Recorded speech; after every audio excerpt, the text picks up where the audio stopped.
Break के बाद एक बार फिर से आप सभी का स्वागत है। दरअसल नोटबंदी के बाद गाजियाबाद में उद्योग धंधों के कामकाज में काफी कमी आई है। ऐसे में ट्रांसपोर्ट पर मिलने वाले ऑर्डरों में 70% तक कमी आई है। इस वजह से एक तो उन्हें भारी नुकसान हो रहा है, दूसरा उन्हें अपने ड्राइवरों और दूसरे कर्मचारियों की सैलरी देने में भी मुश्किल आ रही है।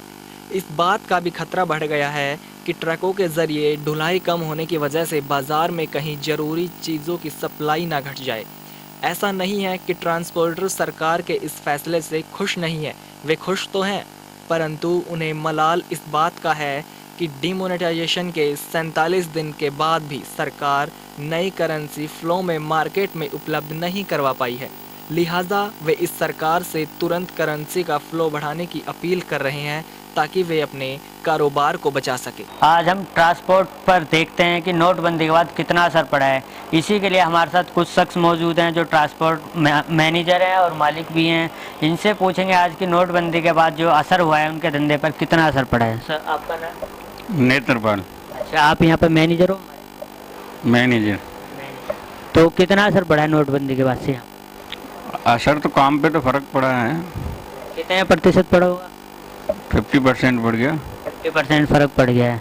और जो यहाँ के जो वर्कर हैं, मजदूर हैं, उनकी डेली पेमेंट वगैरह इसमें भी दिक्कत आ रही है? हाँ, कैश में दिक्कत आती है। किस किस तरह से दिक्कत है? बस कैश नहीं मिल पा रहा पूरा। तो आप जो है मोदी जी का ये जो फैसला है, नोटबंदी का फैसला है, इससे खुश हैं या फिर उन्हें कुछ नई तरीके से कुछ करना चाहिए? मोदी जी के फैसले पे तो खुश हैं, लेकिन सिस्टम पे खुश नहीं है। सिस्टम में बैंक सिस्टम सबसे मेन प्रॉब्लम बैंक सिस्टम की है। गाजियाबाद में मार्वल विक्रेता को भी नोटबंदी के चलते बहुत ही परेशानियों का सामना करना पड़ रहा है, जिसके चलते मजदूर लोग अपने घरों को पलायन कर रहे हैं। नोटबंदी का लघु उद्योगों पर खासा असर पड़ा है। बाजार में मांग कम होने के चलते मार्बल की 70% काम लगभग बंद हो गया है। इससे करीब 7 करोड़ का औद्योगिक प्रभावित है। औद्योगिक क्षेत्र में महीने भर से कामकाज ठप है, जिनके संचालकों को कुछ दिन के बाद सामान्य स्थिति होने की उम्मीद है, इसलिए श्रमिकों को रोका जा रहा है। फैक्ट्री एरिया में 80% काम बंद होने से सुनसान माहौल बन रहा है। इस वक्त हम गाजियाबाद के लोहा मंडी में, यहाँ पर एक मार्बल विक्रेता है।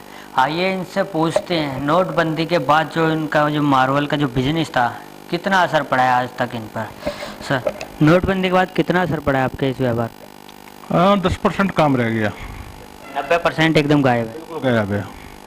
तो आपको क्या लगता है ये जो फैसला लिया गया है ये सही लिया गया है या आधी तैयारियों के साथ? आधी तैयारियों के साथ लिया गया है। किस तरह से लेना चाहिए? अगर कैसा पैसा फ्लो में रहेगा तो कोई दिक्कत नहीं है। इस समय मजदूर लेबर क्लास गाँव जा रही है, पलायन कर गया है। कितने पलायन कर गए होंगे आपके यहाँ? कर गए 100-150 लेबर। तो वैसे पहले कितने होते थे? नहीं, पहले तो सब उसका ठेके के होते थे, सब गांव चले गए, उनको मजदूरी नहीं मिल पा रही है, काम धंधा नहीं मिल पा रहा है। तो लगभग आपका जो ये जो बिजनेस है इस पर काफ़ी असर पड़ा? बहुत ज़्यादा असर पड़ा है। आपको क्या लगता है क्या व्यवस्था होनी चाहिए? नहीं, व्यवस्था ये होनी चाहिए थी कि अगर पैसा इनको रनिंग में दे देते, दिक्कत ना होती। जैसे लाइनें लग रही हैं उससे फिर कोई दिक्कत नहीं होती, इसमें तो सब ठीक रहता। इसमें जैसे कि देखा जाए तो एक बैंक का जो एक सिस्टम है वो भी काफ़ी ख़राब है, भ्रष्टाचार है इस वजह से। बैंकों ने बहुत ज़्यादा भ्रष्टाचार करा है। तो आप क्या कहना चाहते हो कि जो एक ये जो नोटबंदी हुआ वो किस तरह से लागू होना चाहिए था, कुछ पता हो गया?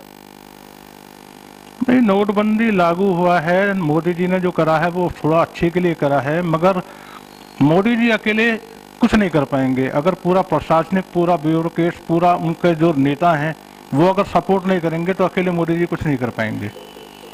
तो आपको क्या लगता है ये जो नोटबंदी का फैसला आगे जाके ये सही साबित होगा? टाइम में बहुत अच्छा रहेगा, बहुत बहुत अच्छा रहेगा। तो जैसे कि ये हमारे साथ थे एक ओनर यहाँ के मार्बल विक्रेता।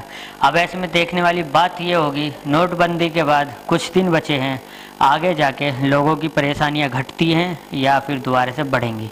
कैमरामैन जॉनी के साथ मैं जितेंद्र गौतम, समाचार टाइम 24 गाजियाबाद। तो फिलहाल के लिए हमारे इस कार्यक्रम में बस इतना ही, और तमाम बाकी खबरों के लिए देखते रहिए समाचार टाइम 24।